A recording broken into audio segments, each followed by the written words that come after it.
Chicago Industrial Development Agency Board of Directors meeting. We are via Zoom. It is March 22nd, 2022. It's 10 a.m. Roll call, please. Mike Metzger is here. Gary Henry? Here. Stephen Thorpe? Here. Dennis Rack? Here. Brad Walters? Here. Hans Howard? Here. Kevin Muldown? Here. Let the record show 7 members present. We do have quorum. Excuse me, Mike. I'm sorry to interrupt. We have somebody who joined us with a number ending in 8400. Could you let us know who you are? It's Crystal. Okay, thank you, Crystal. All right, great. Okay. First, I'd like to recognize we have a new member, Kevin Muldown. And Mark, do you have a few words to introduce Kevin? I do. Welcome, Kevin. A little bit about Kevin. Kevin lives in Dunkirk with his wife, and they have 2 sons, Pat and Daniel. He graduated from JCC, and then he went on to St. John Fisher College, graduated from there. He was in the New York State Senate for 32 years. He worked for President McGee, Young, and Borello. He was a town of Pomfret assessor for 17 years. This is his 7th year in the legislature, in the county legislature. He also serves, of course, and that's why he's on our board. He serves as the chairman of the Planning and Economic Development Committee. So he's the ex officio, a member of the IDA board. He served in the Dunkirk City Council for 10 years, and he was the economic chairman for 8 of that. And was involved in things like the boardwalk in Dunkirk, the Fredonia Technology Incubator, a bike path through Point Gratiot, Chadwick Bay Lofts, and other projects. And he currently owns the Muldown Development Inc. in Dunkirk, which is he owns a big warehouse, as we're all aware, in Dunkirk. He has 28 tenants there. He owns the UPS building as well, and he owns some residential units. So with that, I think he's got a great resume, and we really welcome you, Kevin, aboard. Great. We would normally be clapping. So welcome, Kevin. Kevin, would you like to say something? This is the only time you get to say a word, so you might as well take your opportunity.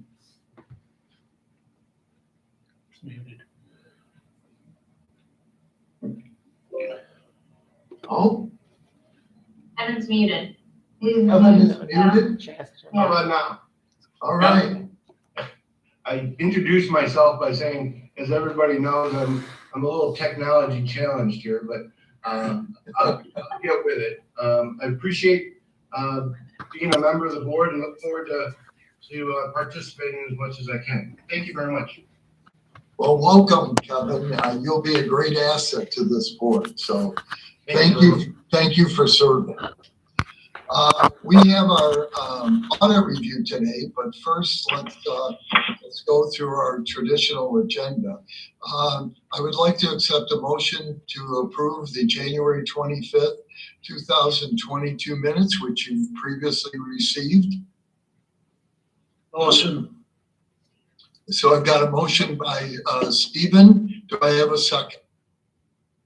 Second. Motion made by Stephen, seconded by Gary. Any discussion, changes, corrections? Well done. I don't know, did Rosie or Jeanette, who did the minutes this time? Jeanette did. Well, thank you, Jeanette. Well done. Thank you. Okay, all those in favor? Aye. Opposed? Abstain? Motion carried unanimously. Let's move on to new business. We have the 4th round of the EDA CARES Act loan presented by Rich Dixon and Greg Peterson, please. Yeah, just briefly, Mike, we opened up around 4 after discussion with Mark and Kayla about the cash flow and the situation of some loans possibly not closing. So we did open it up to a 4th round, and the money, as you know, we have to spend the $10 million by June 30th. I don't know, Mark, if you want to say anything else about that. So. No, I mean, if we use it or we lose it. So, and we're making good loans here, and we opened it back up. We advertised heavily, and we've got some good loans in the queue. We were also able to use the principal and interest that was returned from the loans that we made in 2021, and also lend that out at the same terms. Once June 30th hits, the loan fund, all those loans will then revert to the same rules as the All-Tech Trust Fund. We will then adopt that as the rules for the loan fund going forward, unless we hear different. Now, I haven't heard anything different from EDA, so we're just assuming that, and we're going to make sure that we lend that 10 million so we can start the revolving phase of that, Mike. Excellent. Well, Rich and your team and Mark have done an excellent job at getting these monies out there to businesses that can really use them. So tremendous job, and it also basically doubles our loan portfolio. So great job, super. What I'm going to do is let's go across. Dennis, if you could please move new business A1. All right, resolution 03-22-22-01 of the members of the County of Chautauqua Industrial Development Agency to approve an EDA RLF loan to New Cinema Relations LLC, DBA Dunkirk Movieplex, or a new entity to be formed. Thank you. I have a motion. Do I have a second? Second. Oh, I'm sorry. Who's second? That was Brad, Mike. Brad. Thank you, Brad. Motion by Dennis, seconded by Brad. Any discussion? Christine will be presenting this loan today, Mike. Okay. Thank you, Christine. Thank you. Good morning, everyone. As a result of the COVID-19 pandemic, the Movieplex 59 cinema in Dunkirk was shut down for 18 months, causing a significant loss in revenue, like many other companies affected by the pandemic. They reopened in June 2021 as a weekends-only operation, expanding back to 7 days a week in August 2021. Sales are gradually returning to normal. However, they have yet to reintroduce the 9:00 p.m. time slot. The current ownership is an out-of-state entity that is selling their various cinema locations. Nathan Rogers, the current manager, would like to purchase the assets of the operating entity with the objective of operating and growing the business locally. Nathan has 18 years experience in the theater industry, 12 at this location. He's also an Air Force veteran and currently serving in the Air Force Reserves. Additionally, Nathan is a volunteer firefighter and emergency responder with the Forestville Fire Department. If Nathan purchases the business, this would be the first time it would be locally owned and operated. It would continue to operate as a movie theater, leasing space from the plaza owner with plans to reinvest in improvements in coming years that would include auditorium and restroom upgrades, HVAC efficiency, and other miscellaneous facility improvements. He is also developing plans to try to expand revenue sources beyond traditional ticket and concessions with ideas that have not been announced publicly yet. Nathan would also reinvest income into future, I've mentioned the facility upgrades. I'm repeating myself. This is a $350,000 project, including acquisition and working capital. The loan request being presented today is for working capital in the amount of $100,000. The loan term proposed is 7 years at 2.44% APR, and CCIDA would partner with CCB for additional financing. The owner would inject 10% cash equity against the bank's financing. Collateral would include,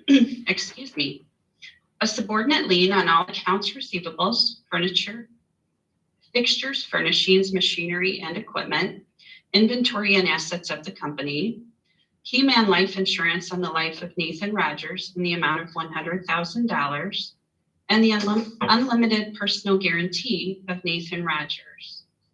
This request is being recommended by the loan committee to the IDA Board of Directors as presented at loan committee for approval here.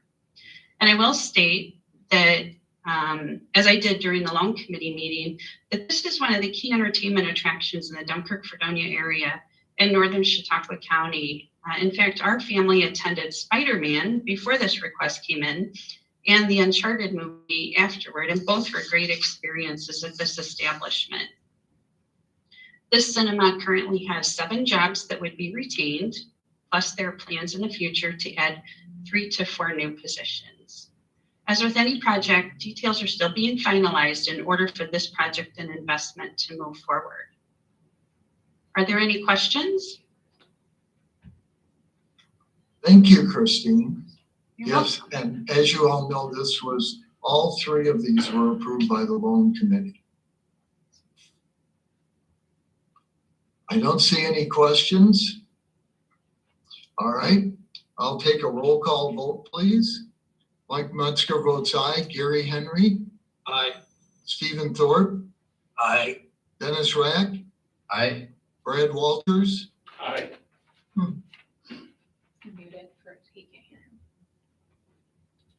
Aye. Hans Sauer? Aye. Kevin Muldowney?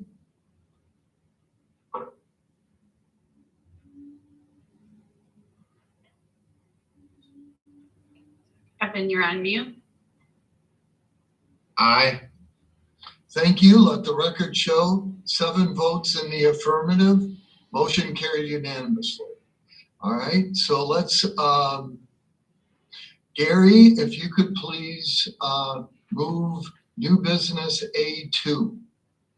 Resolution 03-22-22-02 of the members of County of Chautauqua Industrial Development Agency to approve an EDA RLF loan to Coalcraft Commercial Furnishings.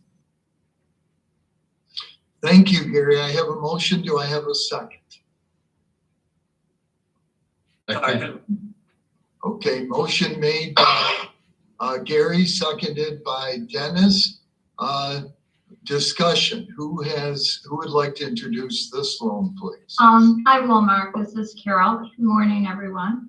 Morning, Carol. Hi. So Coalcraft Commercial Furnishings, a manufacturer of custom commercial furniture. They serve a lot of markets, education, business, institutional, healthcare, and hospitality. The loan review committee did recommend this on 3/10/22. It's a working capital loan for $100,000, 7 years, 2.44% under the CARES Act loan. The justification for this loan is, of course, a negative impact over COVID-related issues. And during 2020 and 2021, Coalcraft adhered to the mandatory 8-week shutdown. This resulted in impacting their business, and the 2-year impact on orders have been over 1 million. They did lose 2 contracts because of the supply chain and being able to manufacture product for 2 companies. This was pretty devastating for them. However, Coalcraft has a very impressive business plan going forward. I think that was part of the package that was sent. They are dealing in an implementation of a new marketing plan.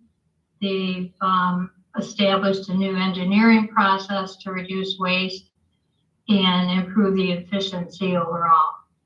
There's new equipment involved, payroll, and just this $100,000 cash flow will definitely give them a jump start.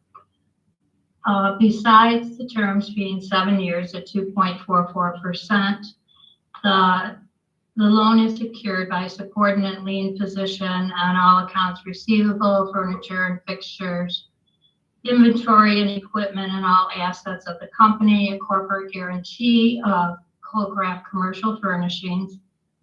And they did request us to waive the assignment of life insurance and a personal guarantee on David Messenger, who is 97% ownership.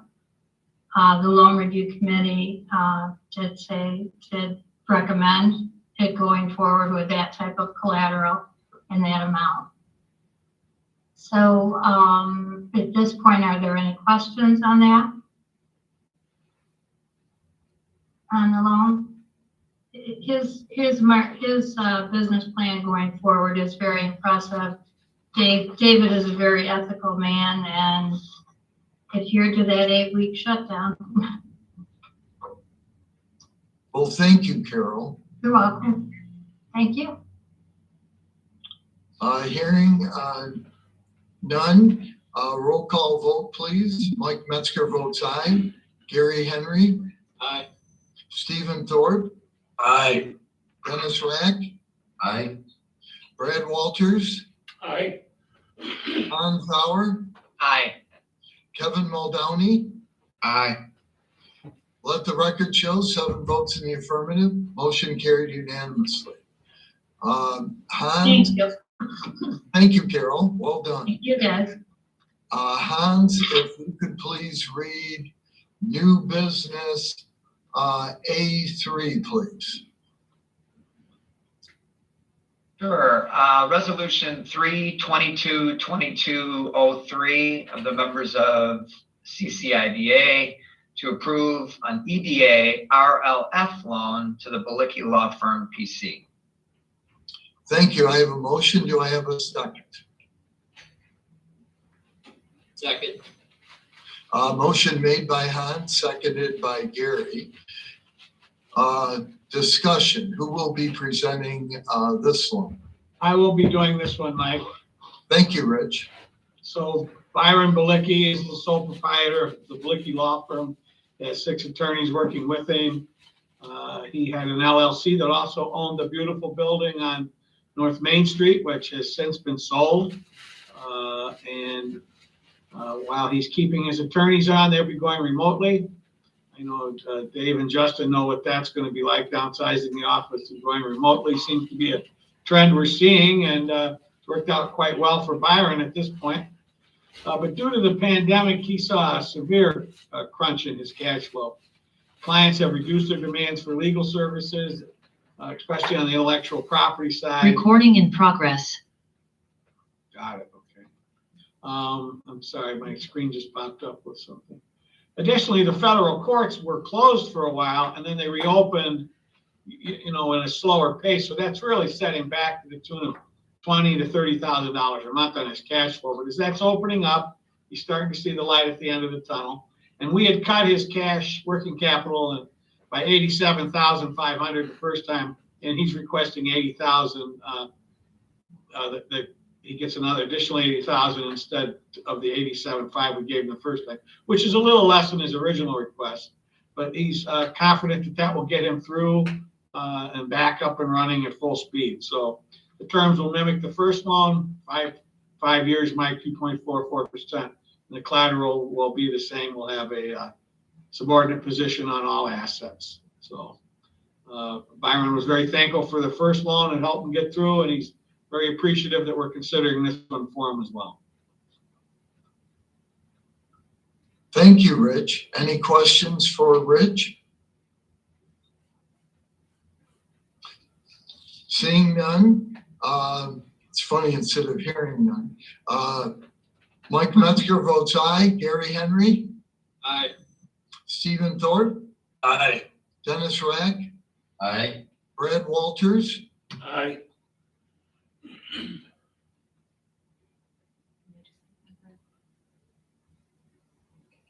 He said aye, Mike. Oh, thank you. Hans Sauer? Aye. Kevin Muldowney? Aye. Let the record show 7 votes in the affirmative, motion carried unanimously. I apologize. I have been very delinquent in not recognizing a new member of the Chautauqua County Industrial Development and team, Crystal Earhart. Crystal, would you like to introduce yourself? If you could please, to the group.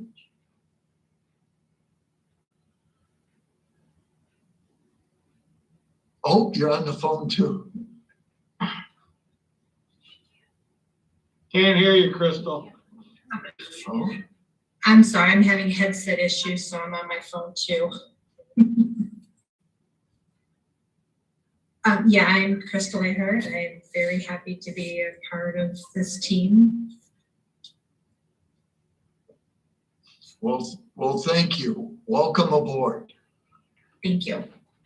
And Mike, Crystal comes with an extensive background with some legal work, accounting work, and we're excited that she's going to be helping Kayla and Nate out as we go through the litany of grants and programs and contracts that CREDC will be undertaking. So we're excited to have her on board, and I think she's going to do great.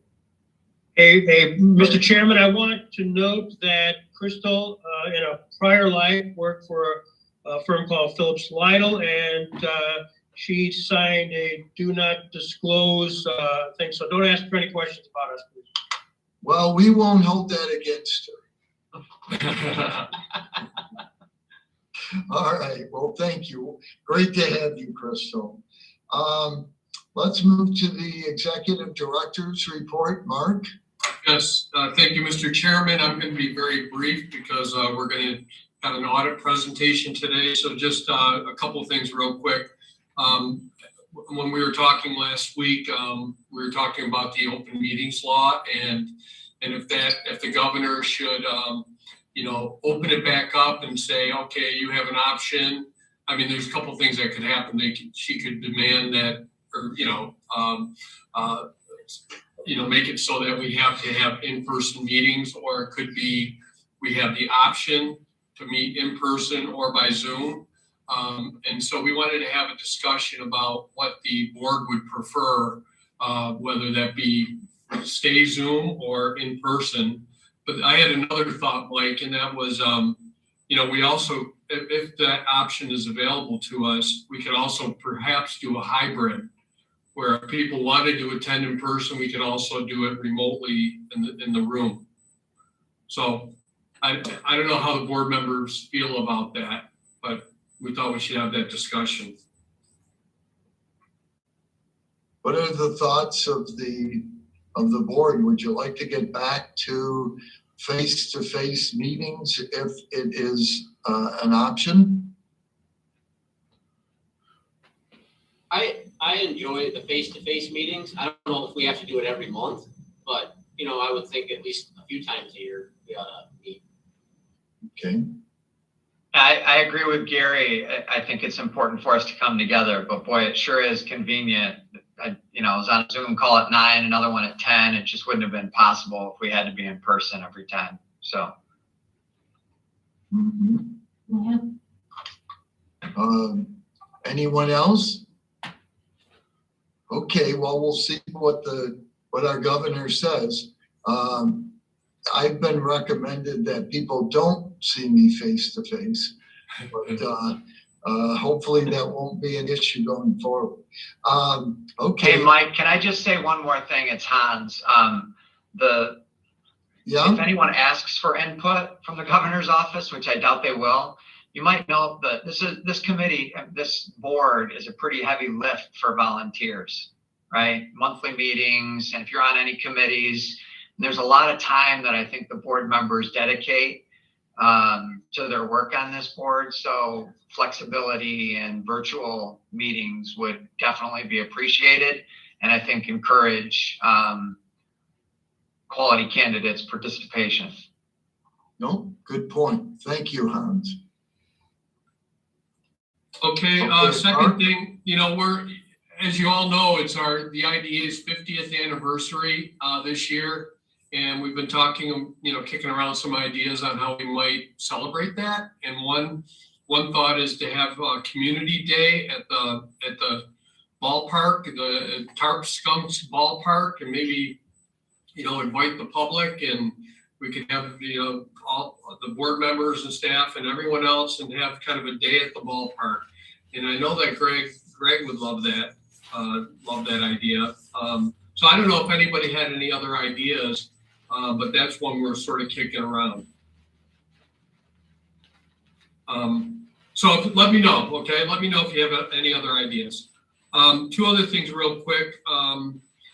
Vittoria Cheese, they bought the Castelli cheese plant in Nashville. The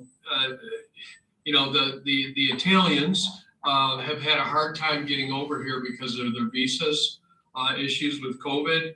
But Dario has been here for several weeks now, and he's really hitting the ground running and making a lot of contacts. He's in the plant. He's assessing the equipment, what their needs are, what they can get rid of, doing things like meeting with the Small Business Development Center, the workforce development people. He had to get housing, a car, et cetera. So Rich and I have had dinner with him a couple of times. I've had many conversations, and so they're really getting things going and making some good progress over there. So, and meanwhile, the rest of his team are still trying to get their visas, and we've been helping out a lot with that as well. So that's moving forward. And then the other thing is, and it's become public now, is Webb's Lodge at Chautauqua Lake is a no-go. And I got a statement here from Ben Webb. And he, is basically saying that, it's been a long journey, but it's become clear that the climate in Mayville is not conducive to the development of fractional condominiums. The building of the lodge has been canceled. He wanted to thank everybody. But they're also exploring other uses for the property, including potential residential development. And so I just wanted to say, I'm really proud of the work that we've done as the IDA.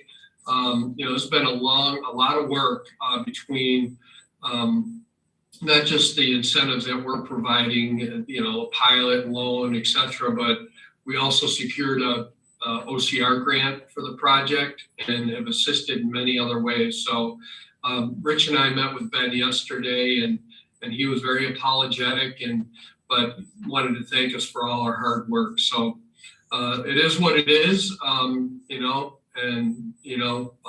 we'll see what happens there in the future. So that's about all I have, Mr. Chairman. Okay, well, thank you, Mark. And thank you and your team for all your hard work and effort on, hey, some projects come to fruition and some do not, but we work on them all. So thank you again for all that hard work and effort.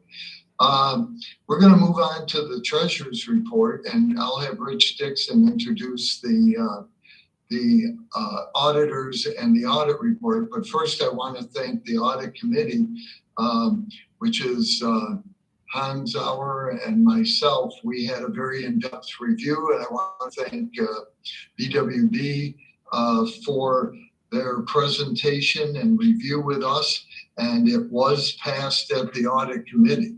So now it comes to the full board for your review and approval. Okay, Rich? So I know everyone got a copy of the audit report minutes, audit committee minutes. And today, as Mike said, Dave Dutana and Justin Eisman from BWB are here to discuss the audit and the management letter and the governance letter. And this is the highlight of my year when we get to go through the financial statement. So I'll turn it over to Dave and Justin. So Dave, Justin, whoever's going first, please. I'll just introduce Justin a little bit. And first off, kind of echo Mike's comments as well. I think, the audit process is a good one for the IDA. We met with your committee prior to the audit commencing and had some really good discussions with both the audit committee and management on, some of the particulars of events that occurred during 2021, along with the audit plan and what the scope of the audit was going to look like during this audit phase. So, and then once that was completed, obviously we went in and did our work to substantiate balances and documentation.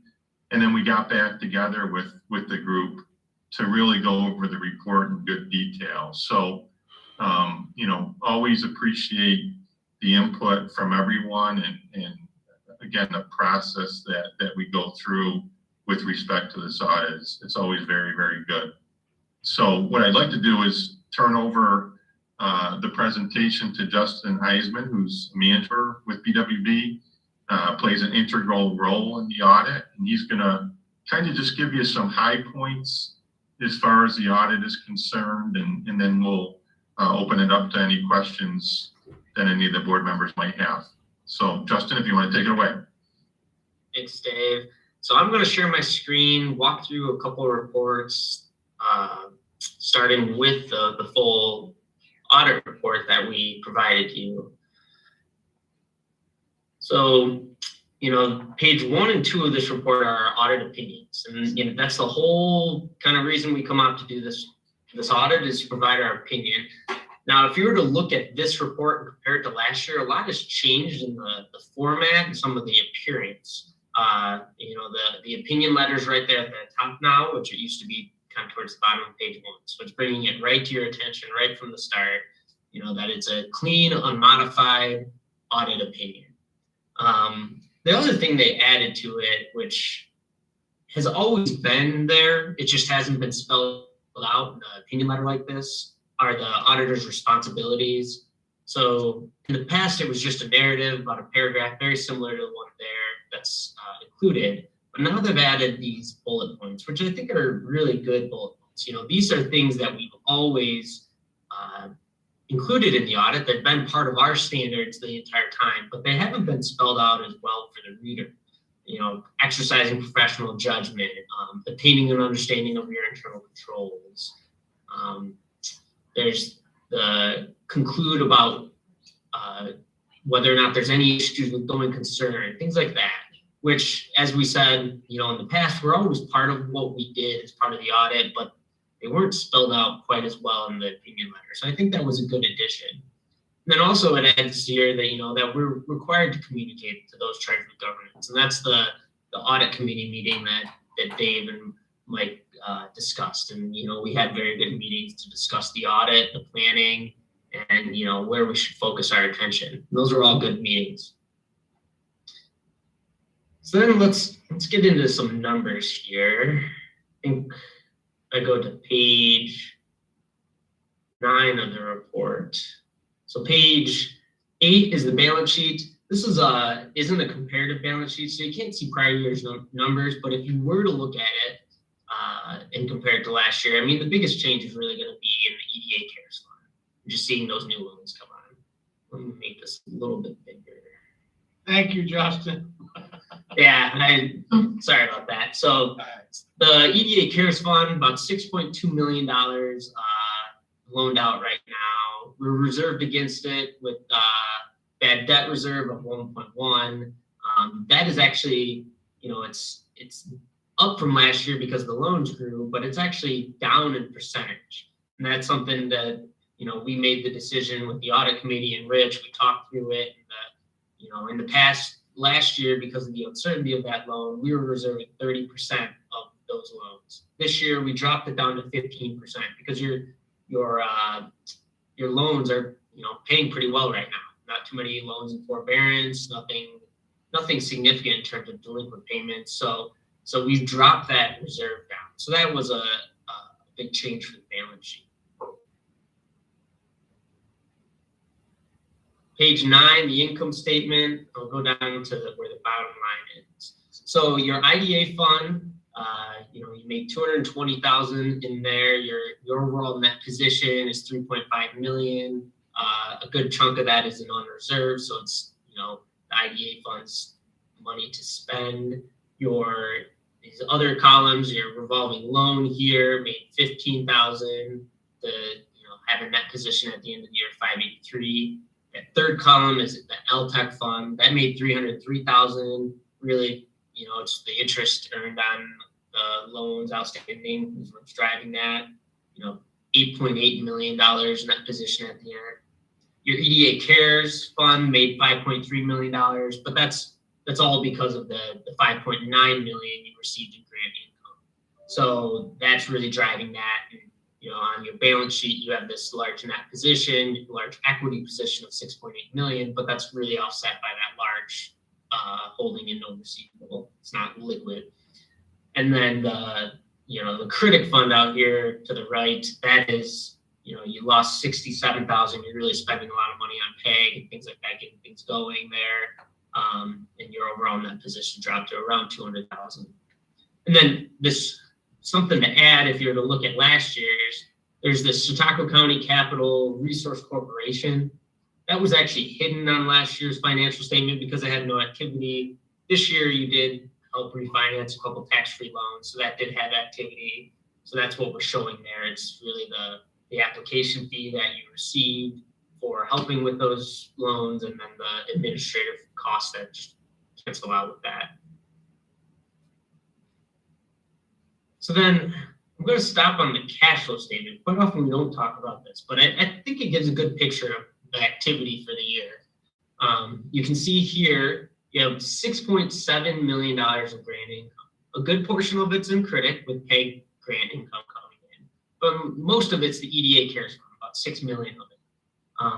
And with that, you loaned out $5.8 million. So pretty much you received money for those EDA Cares and got it right out the door. You see there's a slight difference between the revenue and the loans made. That is due to some loans that, they were about to go out the door first week of January. They just hadn't left your possession yet. Another couple things to note here, your cash receipts from entities assisted. Those are your wind farm payments, and then the Maricold project really helped bring in cash there, about $1.6 million. And collections, you collected $1.6 million on your loans that you have outstanding. The LTEC with having the largest portion coming in, 953, but as these EDA Care funds start to become more mature in their life cycle, you'll start to see those collections go up as well. So healthy cash flow from that coming in. Overall, bringing in $2.7 million to the IDA this year. So really strong cash flow. So then there's a lot of good information on your notes in here about all of your receivables, your notes, your loans. We have probably 4 pages. Every single loan is described here, where they're at, what their interest rate is, what the payment is, and when it will mature. So there's good information, but for the purpose of this meeting, I'm going to jump down to the other letters we are required to provide you. And so there's 2 other letters that we are required to report on. The first one is called the report on government auditing standards. So this is because you're considered a yellow book audit, a government entity audit, we have to provide this letter on government auditing standards. And it is a clean letter, nothing to report here, no findings, just a standard clean government auditing standard letter. The second letter we are required to provide you is due to you receiving $750,000 or more of federal monies. So it's called the report required by uniform guidance. And again, this is also a clean letter. So your LTEC fund, if you've always had this letter due for the CCIDA, and for as long as we've done this audit, completed this single audit because of the LTEC fund. Well, the LTEC fund this year actually was defederalized. So the LTEC fund no longer is subject to the uniform guidance. However, the new EDA loan fund is. So while one fund dropped off and no longer required the single audit, this new EDA loan fund did. So that's the loan fund we tested. We go through all the loan documents, the collateral behind it, the application, your board approval, as you just did a few minutes ago, just to make sure all of that is in order. So that we tested all of the new loans, numerous, over 40, I think is what it was. We got all the documentation for all of those, and that went through each of them, and nothing to note on that test specific to the program. So then we are required to provide a couple other things. The first, we provided you with what's called our management letter. So these are best practices. They don't rise to the level of a finding that would need to be reported in the government auditing standards or the single audit, but they are things that we noticed while completing our audit that we thought would be a best practice for the CCIDA. The first one, loan funds here, we kind of have two prongs to that. It's very similar. We had a similar finding last year. The first is establishing an allowance for uncollectible accounts. You have established an allowance, but we're saying formalize what that process is. Really, it's not as much about having it, but having a formalized, documented procedure. How you determine that. Right now, we're at 15% of all the loan balances and 100% of any loans that aren't paying. It's kind of like the rationale we use. And we're just suggesting that needs to be formalized and made a policy. The approvals and deferrals write-offs, that's just, last year, especially when all these loans were going into forbearance, the 2020 year, we had a lot of interest-only agreements. That was just, making sure that those are all approved. I believe the loan committee was going through them, but we just wanted to make sure that sometimes I think those agreements were being made prior to that loan committee knowing about it. And we just wanted to make sure that that's documented and formalized in the meetings. There's two other things here, journal entries. That's just about approving journal entries, keeping a record of all your journal entries and having somebody sign off once the journal entry is made, just to make sure that nothing is happening within the journal entries. The second one, bank reconciliations, very similar. Bank reconciliations are being done, but our recommendation is about approving and reviewing those bank reconciliations. And then the last thing, this is more of just letting you know what's coming for next year, and that's the GASB 87 Accounting for Leases. So this could have an impact on you. You don't have equipment leases necessarily, but capital leases are now going to be called finance leases, and they're slightly tweaking the rules of what becomes a finance lease and whether that needs to be on your balance sheet. And you do have some leases with relation to spaces, renting some space that you may have to review to make sure that you're following this new GASB rule.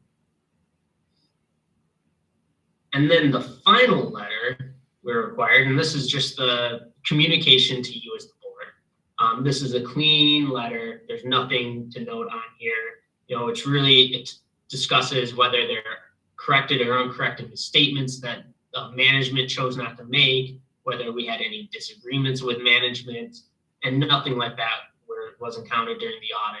It's a clean standard letter to the board. Okay. Any questions? I just have a comment, Justin, and I wanted Mike and I and Mark to talk about this, that we will, certainly, particularly today, I'd like you guys to hang around when we get into executive session to see how we do discuss our loans and what policy that we were going to suggest to the governance committee that will meet next month.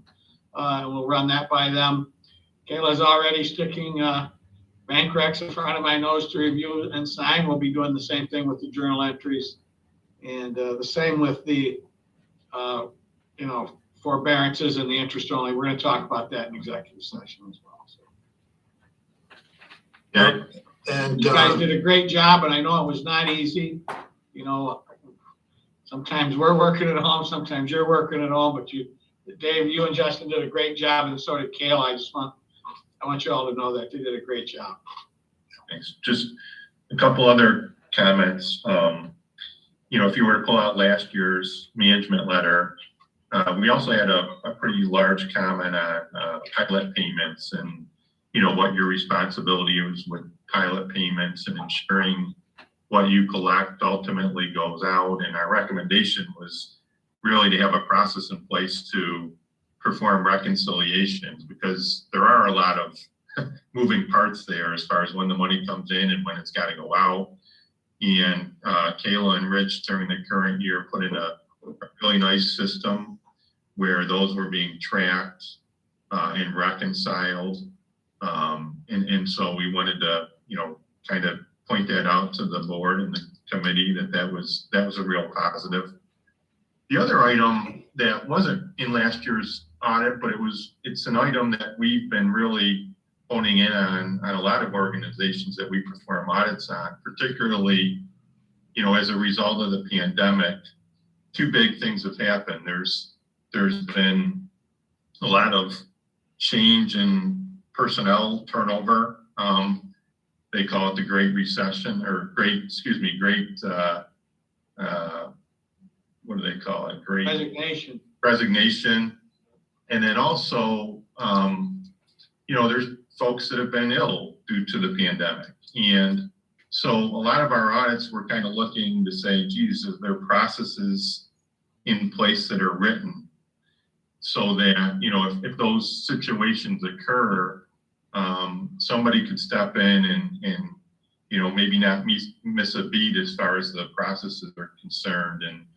And boy, Rich and Kayla, I'm sure spent a lot of time on it, because it was very, very, very detailed on a lot of your cycles, cash receipts and disbursements, and how you bring your loan funds into the organization and how you make payments in payroll.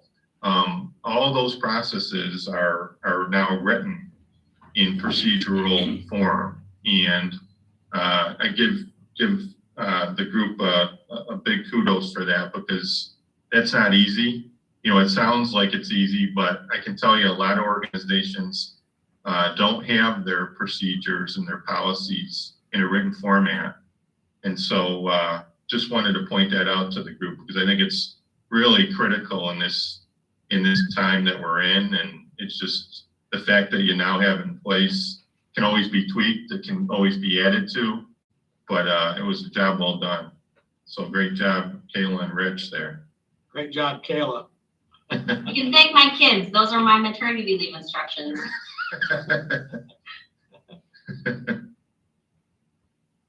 Yes, we have to thank Rich and Kayla.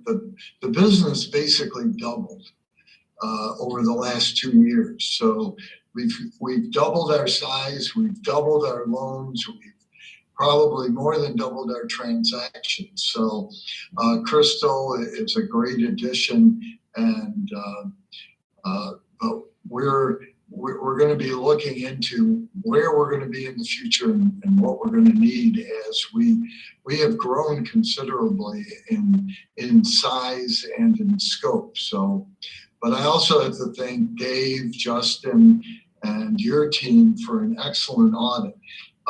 This audit is not only a great audit, but it's a great resource for our board members going forward. You have everything you wanted to know about the IDA in this audit report. So please take advantage of that. It's an excellent resource. And I keep it close as it's amazing how many times I go back and need to refer to it. So job well done. Any other questions of Dave, Justin, or Rich, or Kayla? Mike, just a quick comment. I'm not sure if the audit is part of our onboarding packet for new board members, but even if we could just direct them to the detail of all the loans, I agree with you, Mike. It's a great resource. Not that I'm in the habit of reading audits all day, but there's a lot of moving parts to this organization. And I think the audit really kind of simplifies things when you get into it. That's a great point. It should be part of our orientation of new board members. So Kevin, take note of that. That's a great idea, Hans. I'll do that. Thank you. Well, I'll set 6-7 hours aside and we'll go over it together. Okay. Yes. Okay. Any other, now, we have to take a formal approval at this meeting to ensure that Rich has plenty of time to submit his many reports that have to go into the state. So I would entertain a motion to accept the audit report as presented. So moved. Okay, I have was that Brad moved? Yes. And I think Gary seconded. Am I correct? Yep, moved by Brad, seconded by Gary. Any further discussion? Hearing and seeing none, roll call, please. Mike Metzger votes aye. Gary Henry? Aye. Stephen Thorpe? Aye. Dennis Rack? Aye. Brad Walters? Aye. Hans Sauer? Aye. Kevin Muldowney? Aye. Let the record show 7 votes in the affirmative. Motion carried unanimously. Congratulations to all the hard work and effort by both the BWB team and our finance team. So well done. I would like to accept a motion to move into executive session for discussion, potential discussion on personnel or specific business matters or buying or selling of property. Do I have a motion? Motion. Thank you, Stephen. Do I have a second? Second. Motion made by Recording Stephen, stopped. seconded by Dennis. All those in favor? Aye. Aye. Opposed? Abstain? Motion carried unanimously. And please, if Dave and Justin, if you could stay for our executive session. And